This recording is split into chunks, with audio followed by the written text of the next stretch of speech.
नमस्कार मित्रों, आरोग्य जीवन यात्रा में आप सबका स्वागत है। कड़वा सत्य यही है कि जो रोगी नहीं है वही सबसे बड़ा योगी है। ये बात आपको याद रखनी पड़ेगी, क्योंकि जो योगी है लेकिन रोगी है तो कोई मतलब नहीं है। हाँ, तो जो रोगी नहीं वही सबसे बड़ा योगी है। तो आपको आरोग्यमय जीवन चाहिए तो 5 प्रतिज्ञा हर रोज कीजिए। मैं रोज योग करूंगा और योगाहारी बनूंगा। आहार के नियमों का पालन करूंगा। मैं चबा चबा के ही खाऊंगा और बिना भूख का भोजन और बिना प्यास का पानी नहीं पीऊंगा। मैं रोज बिना पकाई हरी पत्तियां चाहे जूस के रूप में चाहे चटनी के रूप में भोजन में शामिल करूंगा। मैं मेरा वजन बढ़ा के भारत माता की छाती पे पैर नहीं रखूंगा। और लास्ट में मैं बीमार रह के और बीमार रह के मेरी फैमिली और मेरे देश पे बोझ रूप नहीं बनूंगा। ये 5 प्रतिज्ञा आप हर रोज सुबह में उठ के कीजिए तो आप जीवन भर आरोग्यमय जीवन जी पाओगे, आनंदमय जीवन जी पाओगे। मैं naturopath green doctor Rajesh Patel बोलता हूँ। मैं यहाँ योगाहार पे यानी कि आहार के इंजीनियरिंग पे बातें करता हूँ। मैं अपने आप को ग्रीन डॉक्टर इसीलिए बोलता हूँ कि हम हरी पत्तियों को ज्यादा इंपॉर्टेंस देते हैं। हरी पत्तियों से शरीर में न्यूट्रिशन सबसे ज्यादा मिलते हैं। हरी पत्तियों से हरा रंग यानी कि क्लोरोफिल मिलता है, जो हमारे शरीर का नया हीमोग्लोबिन, नेचुरल हीमोग्लोबिन बनता है। तो नेचुरल हीमोग्लोबिन और मैक्सिमम न्यूट्रिशन शरीर में मेंटेनेंस का काम अद्भुत तरीके से कर लेते हैं। इसीलिए ज्यादातर बीमारियां हरी पत्तियों से हम ठीक कर सकते हैं। इसके लिए मैं अपने आप को ग्रीन डॉक्टर कहता हूँ। तो आरोग्य का पंचामृत क्या है, बीमारी क्यों आती है? तो सिंपल सी व्याख्या है, बिना चबाया पकाया यानी कि एसिडिक खोराक जरूरत से ज्यादा खाने से, तीनों टाइम खाने से शरीर में कचरा बढ़ जाता है। तीनों टाइम पकाया खोराक खाओगे तो शरीर में पोषक तत्व मिलेंगे नहीं, तो कचरा बढ़ने से और माल न्यूट्रिशन से शरीर में रोग आते हैं। बीमारी आने का ये सिंपल सा वजह है। बीमारी नहीं आती है, चबा चबा के खाने वाले को बीमारी ज्यादा नहीं आती है। कच्चा या अल्कलाइन खुराक खाने वाले को भी नहीं होती है। क्यों? क्योंकि वो चबा के खाते हैं, ज्यादा खाएंगे नहीं और कच्चा खाएंगे तो पोषक तत्व मिल जाएंगे, बीमारी नहीं आती है। बीमारी जाती है कैसे? तो सिंपल सा है, कचरा से बीमारी आई है, कचरा निकाल दो। पोषक तत्व के अभाव से बीमारी आई है, पोषक तत्व दे दो, बीमारी चली जाएगी। बीमारी से बचने के लिए शरीर साफ रहना चाहिए।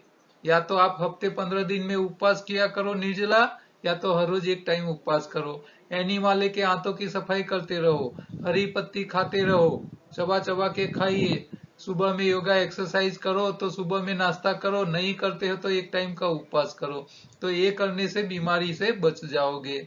और बीमार है तो डेयरी प्रोडक्ट छोड़ दीजिए, क्योंकि डेयरी प्रोडक्ट का काम है शरीर में कफ वाले का कफ बढ़ाने का, पित्त प्रकृति वाले का पित्त बढ़ाने का, वायु प्रकृति वाले का वायु बढ़ाने का। जो खुराक कफ पित्त वायु बढ़ाता हो कभी बीमारी ठीक नहीं होने देगा। तो ये 5 पंचामृत आरोग्य के आपको याद रखने पड़ेंगे। कल हमने योगाहार एनडीएस में प्रश्न लिया था। हाँ? पानी कैसा पिया जाए, कैसी ट्रीटमेंट वाला पीना चाहिए। हाँ, तो ये सारी बातें हमने कल के वीडियो में किया था। आपको ये वीडियो देखने का बाकी है तो एक बार देख लीजिए और बहनों को खास बताइए, क्योंकि लोगों को पता ही नहीं है पानी कैसा होना चाहिए, कितना टीडीएस का पीना चाहिए, उसकी पीएच वैल्यू की क्या वैल्यू है, वो सब कुछ पता नहीं है, ऐसे ही पीते रहते हैं। ठीक है, तो पानी बहुत इंपॉर्टेंट है। खुराक से भी पानी का महत्व ज्यादा है, ये बात आपको याद रखनी पड़ेगी। इसीलिए आपको कल का वीडियो बाकी है तो जरूर समय निकाल के देख लीजिए। आज का एक प्रश्न है, आज का भी एक ऐसा कल की तरह ही हाँ सब लोगों को लागू होने वाला प्रश्न आया है। हाँ, एक बहन लिख रही है, मैं एनडीएस करती हूँ लेकिन सुबह में चाय छूटती नहीं है। कृपया बताएं चाय कैसे छोड़ूं या कैसी चाय बना के पिए कि चाय पीने का संतोष भी मिले और नुकसान न हो। तो ये तो आज को तो चाय पे चर्चा करने की नौबत आ गई है। हाँ, कई एनडीएस साधक हाँ चाय नहीं छोड़ सकते हैं। तो ये आ, चाय पे आज चर्चा करेंगे। तो पहले तो ये बात सोचनी पड़ेगी, चाय कहाँ से आई। हाँ, हमने रामायण की कई कथाएं सुन ली, महाभारत की कथाएं सुन ली, कहीं चाय की कहीं बातें नहीं सुनी है। हाँ, भगवान राम वनवास गए तो चाय की किटली लेके नहीं गए थे। तो हमको चाय की लत किसने लगाई? अंग्रेज ने। अंग्रेज लोग इंडिया में आए, चाय पत्ती ले आए और चाय चालू करवा दी।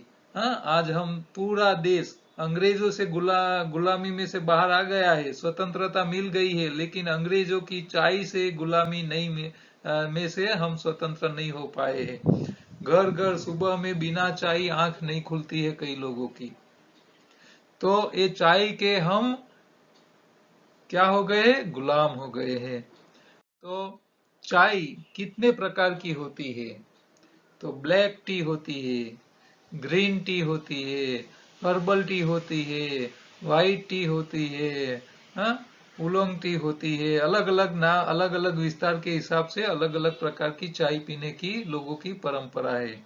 ब्लैक टी में क्या होता है कि चाय पत्तियों को क्रश किया जाता है और धूप में इतना फर्मेंटेशन किया जाता है कि वो पूरा पत्ती काली हो जाए, एकदम काली। ग्रीन टी में हम चाय पत्ती की जगह लेमन ग्रास डालते हैं। लेमन ग्रास दिया डाला जाता है। हर्बल टी में अलग अलग मरी मसाले डाल के उसकी चाय बनाई जाती है, इसमें चाय पत्ती और दूध नहीं लगती है। व्हाइट टी में क्या होता है कि चाय पत्तियों जो जो छोटे छोटे नई पत्तियां आती है प्लांट के ऊपर, वो छोटी छोटी ही बिना कलर वाली ही उसको तोड़ दिया जाता है, व्हाइट व्हाइट कलर वाले उसको ड्राई किया जाता है।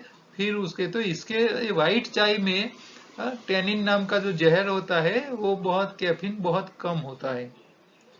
हाँ, और ये दूसरी प्रकार की चाय है, उसकी भी अलग अलग प्रकार की ट्रीटमेंट होती है। तो लोग अलग अलग प्रकार की चाय पी रहे हैं, लेकिन आप चाय कोई भी पी लो, चाय पत्ती की चाय पियोगे तो वो नुकसान करता है, करता है, करता है।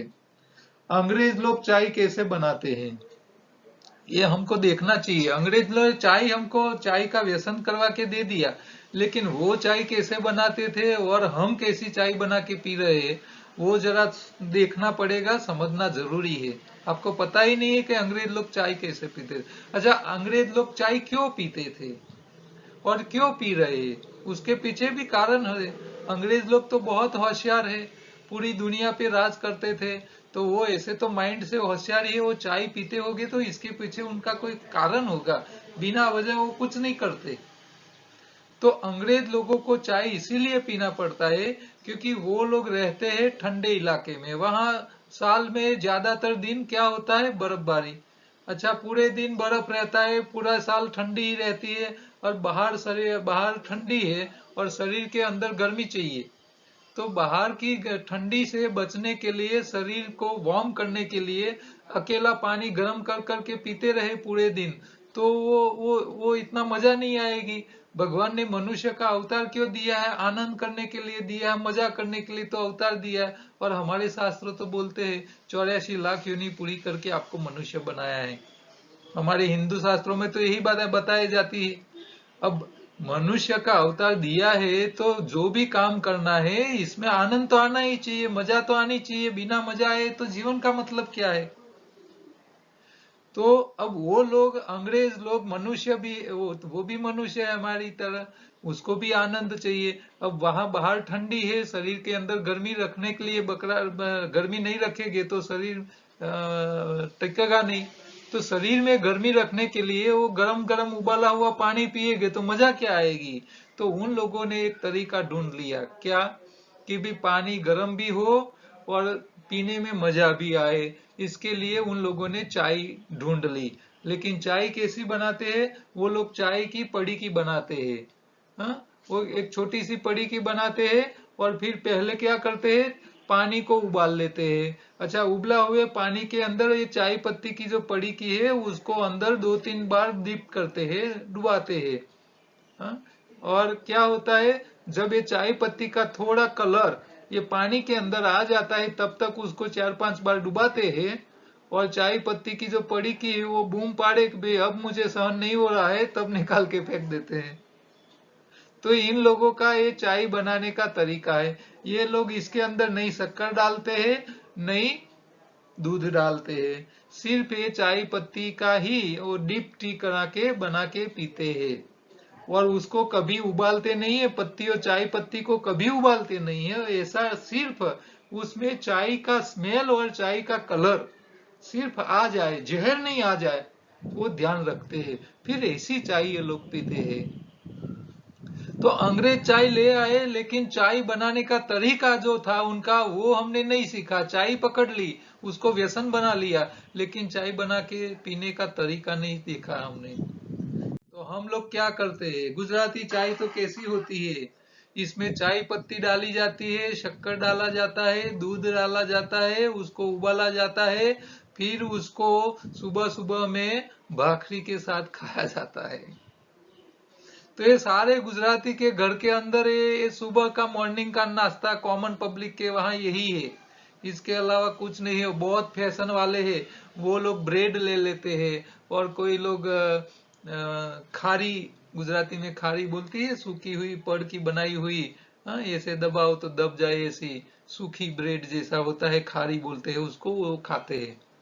हाँ, ब्रेड और ये तो और नुकसान करने वाला है। आप रोटी खाओ या भाखरी गेहूं की खाओ तो बात अलग है, लेकिन वो तो और नुकसान। लेकिन फैशन है ना, लोगों को दिखाना चाहिए कि मैं तो नॉर्मल एक गरीब थोड़ा हूँ, मैं पैसे वाला हूँ, पैसा खर्च करके मैं तो खाऊंगा। तो पैसा भी खर्च करते हैं और शरीर को भी बर्बाद करते हैं।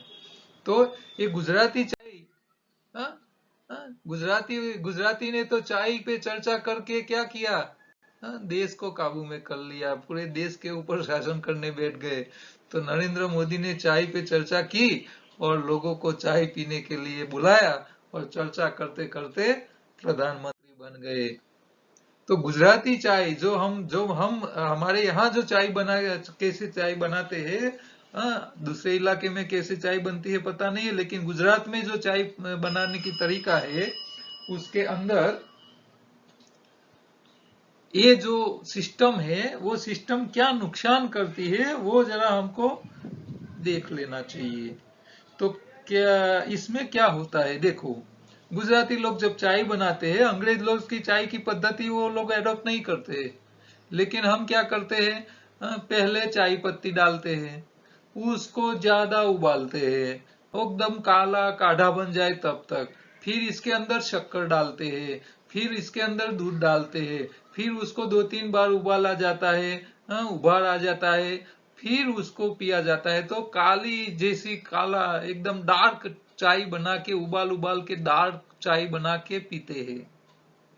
तो अब आप ये इस प्रकार की चाय बनाते हो तो इससे क्या नुकसान होते हैं वो जरा देखिए। तो आप ये गुजराती चाय बनाते हो, चाय पत्ती को उबालते हो, शक्कर को उबालते हो और दूध को भी उबालते हो। तो ये तीनों चीज जब उबालते हो, ज्यादा जरूरत से ज्यादा उबालते हो, तो वो तीनों चीज जहर बन जाती है। कैसे जहर बनती है देखिए। अच्छा, चाय पत्ती को ज्यादा उबालोगे तो एकदम काली हो जाएगी, ठीक है, काला काढ़ा हो जाएगा। तो इसमें क्या होगा, ज्यादा उबालने से चाय पत्तियों के अंदर टैनिन नाम का जहर होता है, वो चाय के अंदर आ जाता है ज्यादा उबालने से। फिर चाय उबालते हो तो टैनिन नाम का जहर आता है। अच्छा, आप कॉफी को उबालो ज्यादा तो कॉफी के अंदर कैफीन होता है, चाय पत्तियों में टैनिन होता है, और तंबाकू में निकोटीन होता है। देखो तीनों के नाम, चाय में टैनिन, कॉफी में कैफीन और तंबाकू में निकोटीन। ये तीनों के नाम सेम ही है, एक सरखे जैसे ही है। इसका मतलब क्या है, ये तीनों चुड़ैल ही है, डाकनी ही है। हाँ? तो ये आप तंबाकू खाओ, चाय पियो या कॉफी उबाल के पियो, ये तीनों जहर ही है। तो जब आप चाय बनाते हो तो चाय पत्ती को ज्यादा मत उबालो। ज्यादा उबालोगे तो ये टेनिन और कैफीन नाम का जो जहर है वो चाय में आएगा। वो शरीर को नुकसान ही करता है, फायदा कुछ नहीं है। अच्छा, दूसरा, आप क्या डालते हो? शक्कर, शुगर, व्हाइट शुगर। अच्छा, सफेद शुगर जो शक्कर डालते हो उसको भी आप उबालते हो। अच्छा, शुगर, शक्कर जब उबलती है तब वो उसका बंधारण चेंज हो जाता है। ये वो क्या कन्वर्ट हो जाती है? सैकरीन। और सैकरीन यानी कि सफेद जहर। आप शक्कर को डाल के चाय बनाने के टाइम उबाल उबाल के उसको ज्यादा उबालोगे तो वो शक्कर सैकरीन बन जाता है। अच्छा, शक्कर कहाँ से बनती है? तो गन्ने के रस से। देखो क्या क्या हालत होती है। गन्ने का रस जो होता है वो अमृत है धरती का। आप गन्ना ले लो, उसका जूस निकाल दो, शेरडी, गन्ने का मतलब शेरडीनो रस। आप से गन्ने का रस निकालो और वो अकेला पियो तो अमृत है। अच्छा, गन्ने के रस को उबालो और कठन कर दो तो वो गुड़ बन जाता है। अच्छा, गुड़ जो देसी गुड़ होता है वो थोड़ा श्याम रंग का होता है या ब्राउन रंग का होता है। अच्छा, उसको और उबालो तो इसको इसमें से उबाल उबाल के फिर इसके अंदर हड्डियां डाल दो। हड्डियों के कोलसे, कोयले डालते हैं। तो ये कोयले डाल के जो ब्राउन कलर है गुड़ का वो निकाला जाता है। फिर वो सफेद शक्कर बनती है। अच्छा, सफेद शक्कर को और उबालो तो क्या हो जाती है? सैकरीन। तो गन्ने का रस अमृत था, वो 4-5 बार जब बार बार उबलता है तो वो अमृत से सैकरीन नाम का जहर बन जाता है। हम जब चाय बनाते हैं तो शक्कर को उबालते हैं, बार बार उबालते हैं, तो वो सैकरीन में कन्वर्ट हो जाता है। और सैकरीन ये सफेद जहर है। कई देशों में सैकरीन का खाने में प्रयोग करने पर प्रतिबंध है। हमारे देश में ऐसा कोई प्रतिबंध नहीं है। क्यों? क्योंकि लोगों को जो खाना है वो खाने देते हैं। सरकार को कोई पड़ी नहीं है, लोगों को भी कोई पड़ी नहीं है, नेताओं को पड़ी नहीं है, हाँ, संतों को भी पड़ी नहीं है। संत भी साधकों के साथ चाय पीते हैं। तो ये सैकरीन, जब आप शक्कर को बार बार उबालते हो तो सैकरीन नाम का जहर बनता है। तो पहले आपने चाय उबाल के टेनिन नाम का जहर ला लिया, फिर शक्कर डाल के उसका भी जहर ले लिया। अब दूध जहर बनता है, कैसे बनता है तो जरा ये भी देख लीजिए। अच्छा, दूध बनता है गाँव में। खेडूत भैंस का या गाय का दूध निकालता है। अच्छा, भैंस का दूध निकाल दिया, वो दूध गांव की डेयरी में डालने जाता है। अच्छा, जहां बड़ी डेयरी होती है वहां चिलिंग प्लांट होता है, तो दूध को वहीं उबाला जाता है और ठंडा करके टैंकर में भर के रखा जाता है। दूसरे दिन बड़ी टैंकर आती है, ट्रक वाली टैंकर आती है, वो दूध लेके नजदीकी चिलिंग सेंटर में जाती है, 25-30 किलोमीटर या 40 किलोमीटर के अंतर में। वहां दोबारा उसको उबाला जाता है, दोबारा ठंडा करके पेस्चराइज करके स्टोरेज किया जाता है। फिर वहां से आगे डिस्ट्रिक्ट लेवल की जो बड़ी डेयरी होती है सबसे ये इलाके की, वहां जाती है, जिले की डेयरी में जाती है। वहां जाके और उबाला जाता है, फिर ठंडा करके टैंकर में भरा जाता है, फिर उसके पैकिंग किया जाता है और 500-500 ml के दूध के पाउच तैयार होते हैं और शहर में उसको डिस्ट्रीब्यूट करने के लिए हर रोज भेजा जाता है। अच्छा, आपके पैरों का ठिकाना नहीं है लेकिन लकड़ी लेके ऐसे झूलते हुए, हाँ, पैरों का ठिकाना नहीं है, झूलते हुए जाओगे दूध केंद्र के पे, फिर वो दूध की थैली लेके घर आते हो। अच्छा, जैसे ही घर दूध की थैली लेके आ गए और कातर तैयार है, तपेला पतेला और काटर तैयार है, काट लिया, पतेले में दूध डाल दिया, उसको उबाल के रख देते हैं। अच्छा, ठंडा हो जाता है, फिर वो उसको आप फ्रिज में रख देते हो। फिर आप शाम को चाय बनाने बैठते हो तो वही दूध अंदर डाल के और उबालते हो। तो आपके घर जो दूध आता है जब चाय बनती है तो वो दूध कम से कम 3 से लेके 5 बार उबल चुका होता है। अब गन्ने का रस 4-5 बार उबल जाता है तो सैकरीन नाम का जहर बन जाता है। तो ये 4-5 बार उबला हुआ दूध क्या अमृत रहेगा? आप सोचो। तो ये जो पैकेज दूध आप लाते हो, दूध लाते हो, वो अंदर क्या होता है? क्या होता है? कि उबल उबल के वो भी जहर बनता है। तो आप एक चाय तैयार करते हो तो इसके पीछे चाय पत्तियों का टेनिन नाम का जहर, शक्कर सैक्रिन में कन्वर्ट हो गया वो जहर, और जो दूध 5-6 बार उबला हुआ दूध है वो भी जहर में कन्वर्ट होता है। आप एक चाय में 3-3 जहर पीते हो और चाय जहर पीने के बाद खुश हो जाते हो। अच्छा, घर पे मेहमान आए, समधी जी आए हैं, तो उसको भी ये जहर बना के पिलाते हो। अरे आप जहर पियो, आपको दूसरे को जहर पिलाने का कोई अधिकार नहीं है। अच्छा, मान लो दूसरे व्यक्ति को, सामने वाले को पता नहीं है कि ये जहर है, तो आप उसको बता दो। अब आपको तो मैंने बता दिया, अब आपके घर मेहमान आ जाए तो आपको बोलना पड़ेगा कि भाई मैं भी जहर पीता हूँ, आपको भी जहर पीना है तो चाय बना के दे दूं उबाल उबाल के, काला कावा करके। आपको उसको बताना आपकी ड्यूटीज है, आपकी फर्ज है। भगवान क्या बोलता है कि जो ज्ञान आपके मगज में है, आपके आत्मा के अंदर है, वो ज्ञान सामने वाले को पता नहीं हो तो उसको बताना वो आपकी फर्ज है। अब आपको पता चल गया कि भी चाय में कितना जहर है, तो वो जहर कितना है वो सामने वाले को पता नहीं है, तो चाय आप पिलाने से पहले उसको बताना आपकी फर्ज है, ड्यूटीज है कि भी इसके अंदर इतना जहर है। हाँ, फॉरेन के अंदर डॉक्टर्स जब दवाई देते हैं ना, तो जो दवाई देते हैं वो दवाई देने से पहले पेशेंट को बता देते हैं कि ये दवाई खाने से उसकी इतनी साइड इफेक्ट है। वहां तो कानून होता है कि भी ये काम करने से, ये दवाई खाने से कितनी साइड इफेक्ट रहेगी वो पहले बताया जाता है। फिर पेशेंट बोले कि नहीं कोई कोई बात नहीं, मुझे कोई दिक्कत नहीं है, तभी वो पेशेंट को देते हैं और पेशेंट ये जानकारी लेने के बाद ही दवाई खाता है।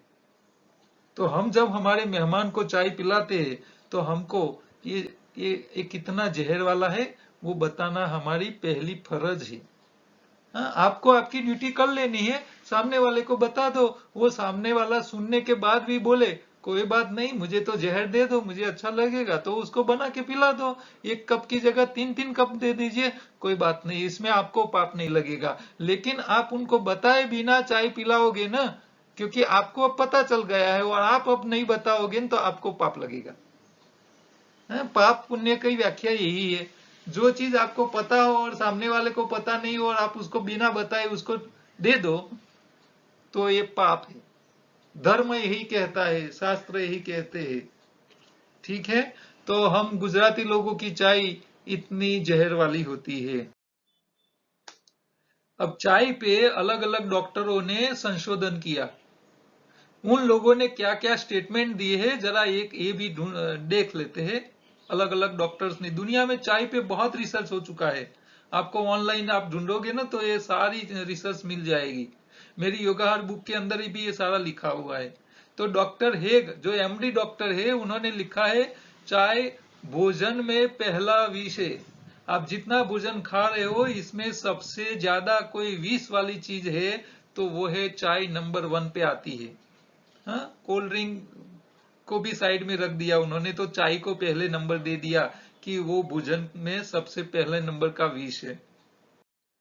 दूसरे डॉक्टर ओडी नेद, वो बोल रहे कि चाय शराब से अधिक हानिकारक है। देखो इन्होंने तो ये भी बता दिया कि भाई चाय की जगह शराब पियोगे ना तो कम नुकसान होगा, तो आप ऐसा मत करना, चाय छोड़ के शराब पे आ जाओ। इसको छोड़ो और दूसरे को पकड़ लो, ऐसा मत करना। ये तो ये डॉक्टर बोल रहा है, डॉक्टर ओडी नेद। हाँ, ये बता रहा है कि भी ये तो नुकसान वाला है। अच्छा, डॉक्टर खीस करके एक है, वो क्या बोल रहे हैं कि चाय पीने से थकान दूर नहीं होती है बल्कि बढ़ती है। कई लोग ऐसा बोलते हैं भाई काम करके थक गए, लाओ थोड़ा चाय पी लेते हो, तो ये चाय पीने से, ये एक टाइप का पेन किलर है, वो आपके स्नायुओं को, जो पेन हो रहा है उसके माइंड को महसूस होने से बंद कर लेता है।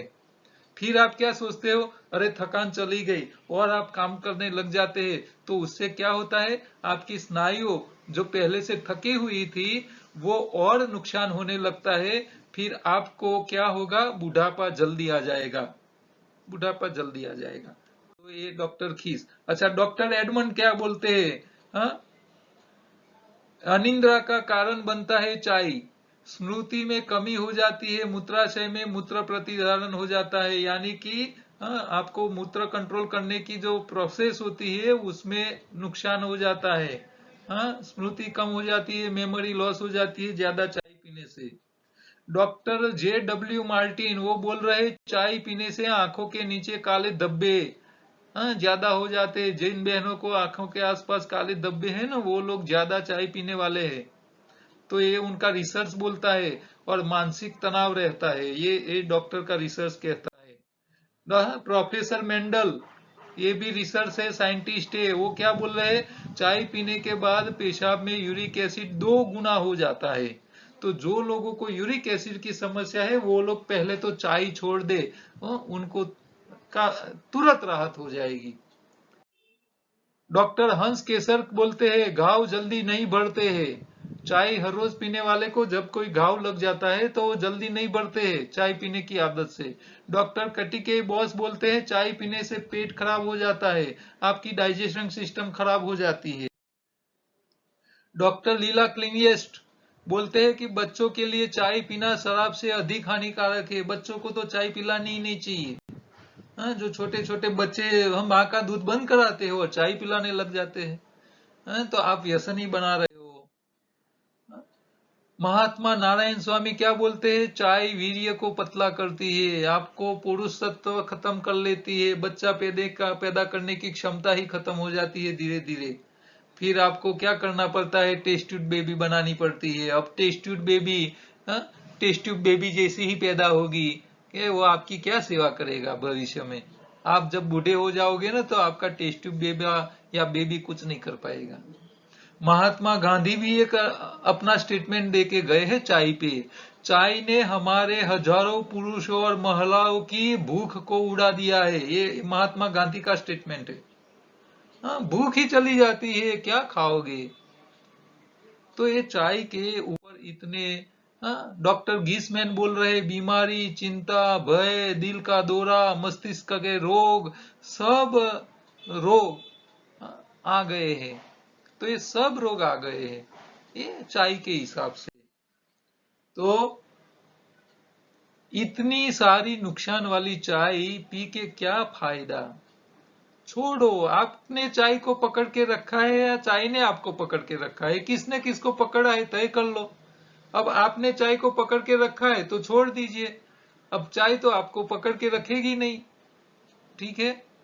तो अब मेहमान आए तो क्या करे, मेहमान को चाय की जगह क्या पिलाए। तो दूध के बिना प्राकृतिक हर्बल चाय बनाया जा सकती है, जैसे कि अदरक है, तुलसी है, मुलेठी है, दालचीनी है, इलायची है, पुदीना है। ये स्वाद के अनुसार आप अंदर डाल दीजिए। और उसको टेस्टी करना है तो आप गुड़ डाल दीजिए, ऑर्गेनिक गुड़ है या नेचुरल गुड़ मिल जाए तो ये आप डाल दीजिए। और इसको और टेस्टी करना है तो अंदर नींबू डाल दीजिए। तो ये सूप जैसी बढ़िया क्वालिटी की हर्बल टी तैयार हो जाएगी। सुबह सुबह में आपके चाय नहीं छूटी है तो इससे पी लीजिए, इसको बना लीजिए और पी लीजिए। हमने सारी चीजें इकट्ठा करके हमने हमने क्या किया है, हर्बल टी बनाई हुई है, हमारे सेंटर पे मिलता है, आप हमारे पास मंगवा सकते हो। तो आपको एक ही चम्मच में से 4 कप हर्बल टी तैयार हो जाएगी। आपको कुछ डालना नहीं, पानी डालना है 4 कप, 5 कप पानी डालना है, 1 चम्मच डाल देना है, उसको उबाल लीजिए। फिर आपको टेस्टी करना है तो देसी गुड़ डाल दीजिए और फिर तैयार होने के बाद उसके अंदर नींबू निचोड़ दीजिए।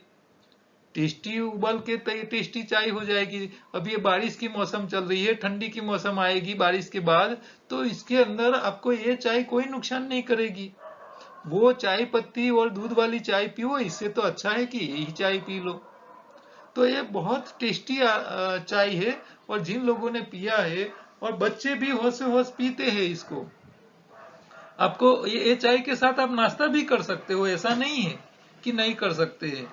तो हमको तो सुबह में उपवास किसके लिए है, जो बीमार है जो योगा एक्सरसाइज नहीं करते हैं उन लोगों को सुबह में उपवास के लिए बोल रहे हैं, लेकिन जो लोग तो स्वस्थ है, बीमार नहीं है, सुबह में योगा एक्सरसाइज करते हैं, तो वो लोग चाय के साथ नाश्ता करें, कोई बात नहीं, लेकिन चाय अच्छी वाली होनी चाहिए, शरीर को फायदा करे ऐसी होनी चाहिए। अच्छा, कई लोग बोलते हैं ऑप्शन में ग्रीन टी, साहब ग्रीन टी पिए तो कैसा? तो ग्रीन टी बनती है लेमन ग्रास से। अच्छा, लेमन ग्रास का जो पत्ता होता है वो आप ऐसे हाथ में मसलोगे और उसकी स्मेल लोगे ना, तो उसको लेमन जैसी स्मेल आती है। लेकिन लेमन ग्रास जहाँ खेतों में पैदा होता है वो मैंने देखा है, वहां जो खेत होता है, जहाँ लेमन ग्रास लगाया गया है, पैदा किया जाता है, वहां एक खेत के आसपास में कोई बाउंड्री बनाने की जरूरत नहीं पड़ती है। उसको फेंसिंग करने की जरूरत नहीं पड़ती है। क्यों? क्योंकि ये लेमन ग्रास को तो गधे भी नहीं खाते हैं।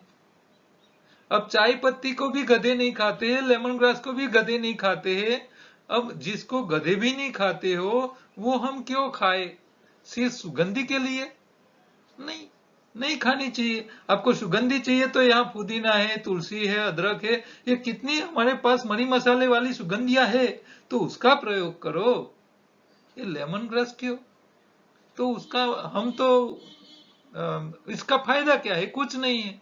हाँ, जिसको बंदर भी नहीं खाता है, जिसको गधा भी नहीं खाता है, वो घास हम में क्यों खाओ?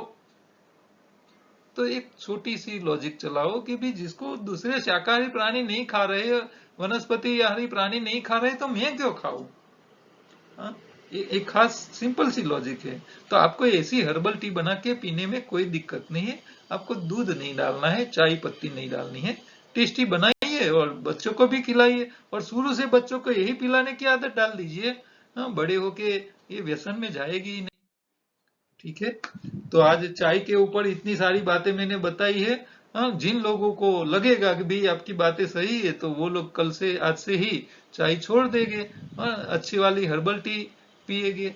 हमारे पास से मंगवा लीजिए, हम ये बना के दे देते हैं आपको चाय। हाँ, भेज देते हैं, आपके घर बैठे आ जाएगा। तो आपको हर्बल टी चाहिए तो मेरे नंबर पे व्हाट्सएप कर लीजिए, आपको हम भेजने का अरेंजमेंट कर लेंगे। दूसरा, समझने की बातें में, हाँ, ये बातें समझने में थोड़ा वक्त लगता है, ऐसी बातें है। हाँ, हाँ, एक एक साहब बोल रहे हैं कि भी ये अतिरिक्त एक्स्ट्रा पेड़ों को काट दीजिए, जमीन को साफ कर लीजिए और यहाँ पौधारोपण का कार्यक्रम आयोजित करने का है। तो आपको कार्यक्रम करना है ट्री प्लांटेशन का, और जमीन को साफ करने के लिए जो पेड़ है उसको काट रहे हो। तो ऐसी हालत हमारे नेताओं की है। ठीक है, तो योगाहार, आहार का मतलब है आहार का इंजीनियरिंग। लाइफ हमारी आनंद पूर्वक होनी चाहिए, उसके लिए आहार में क्या ध्यान रखना है, ये सारी बातें हम यहाँ समझाते हो। योगाहार 3 बातों पे टिका है: बॉडी क्लींजिंग, शरीर का सही खुराक और सावधानी। ये 3 बातें आप समझ लीजिए, शरीर में कोई दिक्कत नहीं आएगी। तो ये पूरा आहार का इंजीनियरिंग का पूरा चार्ट है, जिसमें शरीर कहाँ कहाँ, शरीर में कहाँ कचरा इकट्ठा होता है, शरीर को कैसे खुराक देना है, शरीर का खुराक की क्वालिटी अल्कलाइन होनी चाहिए या एसिडिक होनी चाहिए, शरीर का खुराक का कितने प्रकार का होना चाहिए, शक्ति वाला चाहिए, न्यूट्रिशन वाला चाहिए, शरीर को कामदार मिलने चाहिए। तो ये सारी कहाँ से मिलेगी? सारी बातें एक ही चित्र में है। और आप जो स्वाद खाओगे वो भी क्या काम करता है, वो भी यहाँ लिखा हुआ है। तो ये सारा टॉपिक एक ही चित्र में मैंने कवर किए हुए हैं। तो ये पूरे टॉपिक आपको डिटेल में समझना है, तो आपको हमारी योगाहार नेचुरल डाइट सिस्टम की यूट्यूब चैनल पे जाना पड़ेगा। वहाँ प्लेलिस्ट है पूरा योगाहार कोर्स का। तो इसमें सारे वीडियो पड़े हैं, एक एक करके देख लीजिए। लिंक चाहिए तो मेरे नंबर पे व्हाट्सएप कर लीजिए, आपको प्रोडक्ट चाहिए तो भी मेरे नंबर पे व्हाट्सएप कीजिए, आपको रिटर्न मैसेज में लिंक मिल जाएगी। हमारा अहमदाबाद गांधीनगर में सेंटर है, वहाँ 4 से 6 का हर रोज फ्री मार्गदर्शन होता है। और हर संडे हमारी अलग अलग जगह सेमिनार लगते हैं। अहमदाबाद सेंटर पे हर 15 दिन में एक बार सेमिनार लगता है, सुबह 9 से 1 का। आपको उसकी डिटेल चाहिए तो भी मुझे व्हाट्सएप कर सकते हो। हमारी ई बुक अवेलेबल है। फूड विथ लाइव योगाहार नाम की दूसरी हमारी यूट्यूब चैनल है, जहां आपको रॉ फूड की अच्छी अच्छी रेसिपी मिल जाएगी, तो वो भी आप देखते रहिए। और ये छोटा सा मैसेज, आप कहीं कुछ प्रिंट करवाते हैं तो करवाइए, इससे लोगों के वहां तक योगाहार का मैसेज पहुंचेगा। इससे आपको पुण्य मिलेगा। ये आपका, इसमें कोई एक्स्ट्रा खर्चा लगने वाला नहीं है। तो मेरी बातें आपको अच्छी लगती है तो मेरे वीडियो को आप सोशल मीडिया में, फेसबुक में, व्हाट्सएप में शेयर कीजिए, लोगों को बताइए और उसका पुण्य कमाइए। ठीक है, जब तक लोगों को ये सच्ची माहिती, सच्ची बातें पता नहीं चलेगी, वो लोग खाने पीने में अपने सुधार नहीं कर पाएंगे। तो कल दोबारा दूसरे प्रश्नों के साथ मिलेंगे, तब तक के लिए नमस्कार।